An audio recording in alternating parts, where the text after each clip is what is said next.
The wind howled across the steppe like a warning from the gods. The horizon trembled beneath hooves.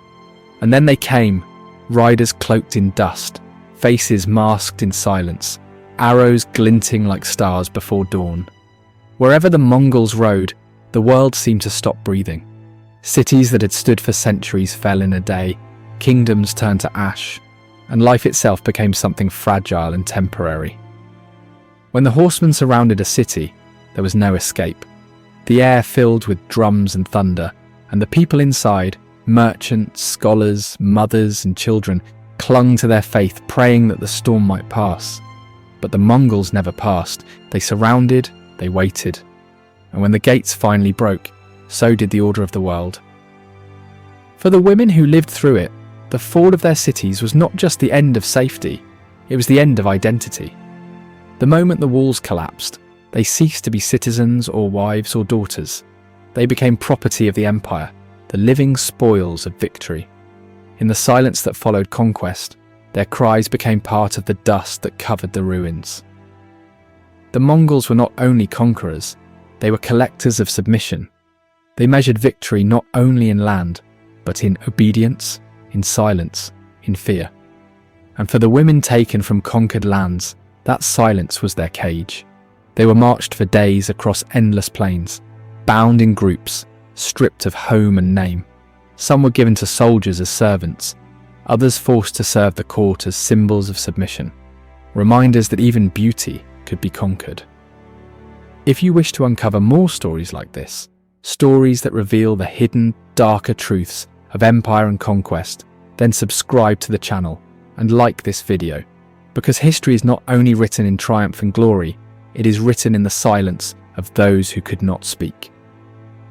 Among the Mongols, captivity was a system, not a side effect. Women from Persia, Russia, China, and Central Asia were taken into camps where they were divided by age, skill, and use. Some became part of the households of generals. Others were absorbed into the great migrations of the Mongol host, walking beside the herds and caravans, feeding soldiers and tending to wounds. There were those who were forced to become caretakers of the very men who had destroyed their homes. The terror of the Mongol conquest was not chaos, it was order through fear. Every act, every raid, every broken wall had purpose. The Mongols understood that to control a people, you must first destroy their memory. The captive women were witnesses, but also instruments of that control. They were forced to adopt new tongues, new gods, new lives, their identities rewritten in the language of submission. For many, captivity lasted a lifetime. They were born in one world and died in another. Yet within them lived the haunting memory of what had been, the smell of their burning cities, the faces of their lost families, the endless sound of hooves that marked the rhythm of their exile. The Mongols themselves justified their terror as necessity. To them, mercy was weakness. They called their conquests destiny, their violence order. But for the women carried away from the ruins, destiny was something crueler. It was waking each day beneath a sky that no longer belonged to them, in a camp surrounded by strangers who spoke of gods that did not answer. Those who tried to escape were hunted. Those who survived did so by vanishing into obedience, their silence the only thing that kept them alive. In the Empire's records, their names do not exist, only their numbers, only their usefulness. The chronicles of the Mongols celebrate victory, not the faces lost behind it. Even within the palaces of Mongol rulers, captivity had layers. Some women, taken for their beauty or nobility, were placed in the courts of khans and princes, dressed in silk and gold, made to appear as symbols of peace, while their hearts still remembered war. Behind the music and ceremony, there was isolation, a life lived behind veils, guarded by fear, haunted by memory. And yet, even within this darkness, fragments of resistance survived. Some whispered prayers in their old languages, tracing words of faith into the dirt when no one watched. Others passed stories to their children, stories of the homes they had lost, of fathers who had fought, of cities that had burned. In doing so, they preserved the one thing the empire could not take: remembrance. The Mongols conquered continents, but they could not conquer what these women carried in silence. Beneath the weight of empire, they became living witnesses, silent historians of pain. Their suffering outlived the empires that created it. The great Mongol leader Genghis Khan once said that happiness was to defeat your enemies and hear the lamentations of their women. To him, sorrow was proof of power. To history, it became a stain that no victory could erase. The Mongols built one of the largest empires the world has ever seen, but they built it upon the bones and voices of those who could not speak. The women they took were never remembered by name. Yet their absence speaks louder than any chronicle, louder than the drums that once shook the earth. Their silence is the truest record of what the Mongol conquest meant. The transformation of human life into spoils of war, the erasure of identity in the name of empire. As the empire expanded, its power stretched from the Pacific to the Black Sea, swallowing cities like stars fading from the night sky.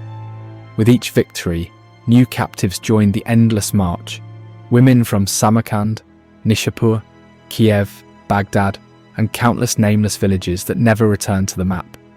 The Mongols called it conquest. For those who lived it, it was exile that had no end. In the aftermath of each siege, the earth turned black with smoke. The streets ran silent. And in that silence, a new kind of rule began, the rule of submission. Captive women were gathered in the courtyards of ruined cities, watched over by soldiers whose armour still dripped with the dust of battle. There was no negotiation, no plea for mercy, no promise of return. The defeated were no longer people in the eyes of the empire. They were resources, moved from one end of the steppe to the other, like livestock.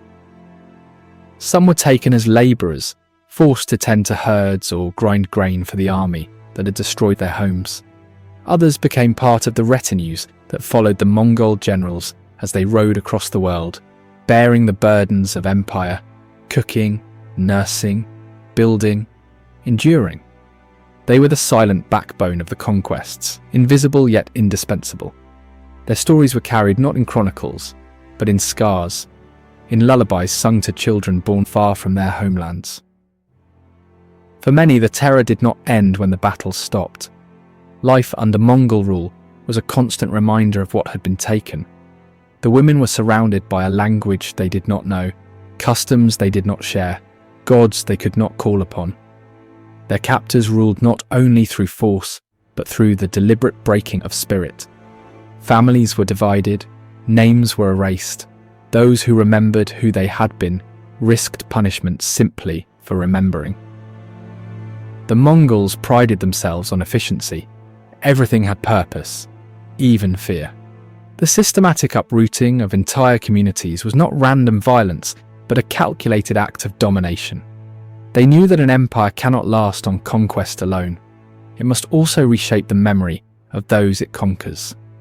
The captive women became unwilling participants in this process, spread across the empire as reminders of Mongol supremacy, their existence a quiet warning to those who might dream of rebellion. But in the stillness of their captivity, resistance took subtle forms. Some whispered their true names to one another at night, keeping alive the memory of who they were. Others refused to forget the prayers of their ancestors. They taught their children songs from vanished cities, turning memory into defiance. The Mongol Empire could break bodies, but not always belief. The Mongols' women, too, played their own roles in this vast, brutal machinery. The wives and daughters of Khans held influence in the courts, commanding respect, issuing decrees, shaping diplomacy. Yet even among them, the shadow of conquest lingered. Many were captives themselves, traded and taken as prizes of power. The empire that ruled the world was also one that chained its own. In time, the empire began to fracture. The same fear that had built it began to devour it from within. Generals turned against one another, khanates divided, and the once unbreakable order splintered into chaos. Yet for those who had been taken, there was no freedom in this collapse. Only the realization that the world that had destroyed them was now destroying itself. The fall of empires rarely frees the enslaved, it only buries them deeper in the ruins. And so, long after the drums of war fell silent, the legacy of that suffering endured. The descendants of those women carried the trauma in silence, their history unrecorded. In the chronicles of the Mongol Empire, written by men who measured greatness in conquest, their names never appear. But their endurance shaped the world in quieter ways.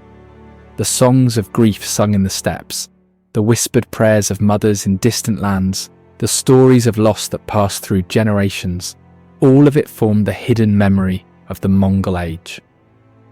Historians would later write of the Mongols' genius for organization, their mastery of strategy, their innovations in trade and law.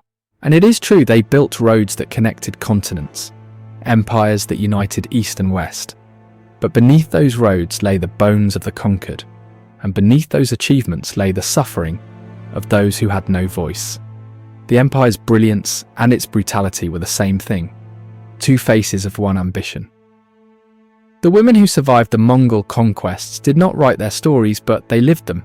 Through centuries of silence, they became the invisible witnesses to one of history's darkest triumphs. Their survival was not celebrated, yet it was their endurance that truly defied the empire. In the face of a power that sought to erase them, they endured. They raised children, kept faith, remembered language, and carried fragments of lost world in their hearts. Even today, in the lands once ruled by the Mongols, the ruins of cities tell their story. Beneath every collapsed wall and scorched field lies a memory of someone who lived, who loved, who was taken. Their voices may not have survived in words, but their absence is a presence that haunts the history of empire. When we speak of the Mongols, we often speak of conquest, of Genghis Khan's rise, of armies that crossed deserts and rivers, of empires that reshaped the world. But the true measure of that history is not in the maps it changed, but in the lives it shattered. The real cost of empire is not written in victories, but in the silence left behind. And so what the Mongols did to the captive women of their empire still echoes today, not as glory, but as warning. A reminder of how quickly civilization can turn to cruelty, and how the greatest empires are often built on the suffering of those who cannot be heard. History remembers the conquerors. It builds monuments in their honor. But the world they conquered still carries the memory of what was lost. And that memory, buried deep beneath centuries of silence, will haunt us for as long as we dare to remember. If this story opened your eyes to the human cost behind the rise of empires, then subscribe to the channel and like this video, because true history is not about crowns and victories. It is about the voices history tried to silence and the courage of those who refuse to be forgotten.